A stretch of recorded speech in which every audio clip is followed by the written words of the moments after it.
দিচ্ছে আর আমি আমাদের ব্যাগ নিয়ে এগিয়ে যাচ্ছি। তো এখানে আমাদের টোটোটাকে খুঁজে পাচ্ছিলাম না, তারপরে টোটো দাদা ফোন করতে আমরা পেয়ে গিয়েছিলাম, তারপর আমরা চলে গেলাম টোটোতে।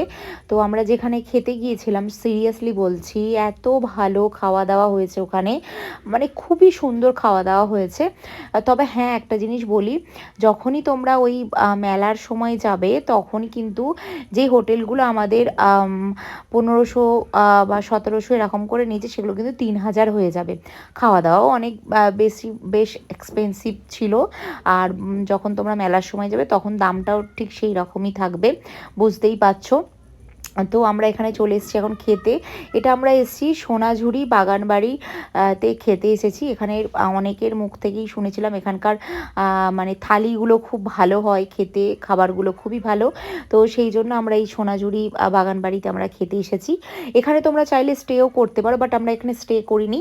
আমরা যেখানে স্টে করেছি জাস্ট অসাধারণ জায়গা, সেগুলো তোমাদের সাথে আমরা শেয়ার করে দেবো। আর সেখানের অ্যাড্রেস, সেখানে সমস্ত কিছু তোমাদের সাথে শেয়ার করে দেবো, তোমরা অবশ্যই ওখানে যেতে পারো আর এখানে তোমরা খেতে পারো। জাস্ট অসাধারণ খাবার দাবার ছিল। আর বাইরের পরিবেশটাও খুব সুন্দর ছিল, তোমরা দেখো তো দেখতেই পাচ্ছ। তো আমরা এখানে এখন একটু খাওয়া দাওয়া করবো, একটু ফ্রেশ হব, দেন খাওয়া দাওয়া করবো। কী কী খাওয়া দাওয়াতে ছিল সেগুলোও তোমাদের সাথে আমি আজকে শেয়ার করে দেবো।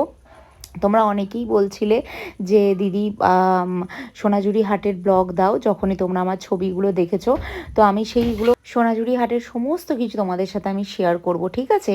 তো আজকে ব্লগটা দেখো কেমন লাগছে, তোমরা অবশ্যই কিন্তু আমার সাথে শেয়ার করবে। আর আমি জানি তোমরা আমাদের এরকম ফ্যামিলি ব্লগগুলো খুব পছন্দ করো, তার জন্য অনেক অনেক ধন্যবাদ। আর তো দেখো এখানে ইনায়া মোটামুটি ও তো এখন মানে এখন ঠিক আছে। যখন ট্রেন থেকে নামার কিছুক্ষণ আগে ওর শরীরটা একটু খারাপ লাগছিল, তো এখানে দেখো আমরা বসে ওয়েট করছিলাম আমাদের খাবারটা কখন আসবে। আর আমি একটা জিনিস এখানে নোটিস করেছি, এখানে প্রত্যেকটা হোটেলেই কিন্তু ওই কাঁসার থালাতে তোমাদেরকে খেতে দেবে, ঠিক আছে? যেটা বেশ ভালো লাগছিল আমাদের, খেতেও ভালো লাগছিল, আর প্রচুর ধরনের আইটেম ছিল, ঠিক আছে? তো এখানে লামিয়া ওর হাতের নেল পেনটা দেখাচ্ছে। এই যে আমাদের খাবার চলে এসছে, দেখতেই পাচ্ছ। এই থালিগুলো আমরা অর্ডার করেছিলাম, এর সাথে আলাদা করে চিকেন, মাটন তোমরা যা নিতে চাও নিতে পারো। তো আমরা চিকেন আলাদা করে নিয়েছিলাম। এখানে ইনায়া তো খুব এক্সাইটেড হয়ে গেছে, ওকে যখনই খাবার এরকম সুন্দর করে দেওয়া হয়, পরিবেশন করা হয়, তখন ওর খুব ভালো লাগে। এখানে ছিল ডাল, ছিল আমড়ার টক, ছিল শুক্তো, ছিল মিষ্টি, ছিল তারপরে হচ্ছে একটা শাক ভাজা ছিল, পাঁপড় ছিল। এখানে গরম ভাতে ওরা ঘি দিচ্ছিল, দেখো এই যেটা ঘি দিচ্ছে, একদম খাঁটি ঘি। সিরিয়াসলি বলছি, ঘিটা যখন ঢালছিল না এত সুন্দর একটা গন্ধ ছাড়ছিল যে কি বলবো। আর এখানে আমরা 2 ধরনের চিকেন অর্ডার করেছিলাম, ঠিক আছে? এখানে দেখো লামিয়া এখানে বলছে এখানে কি কি আছে খাবার, ও সেটাই বলছে।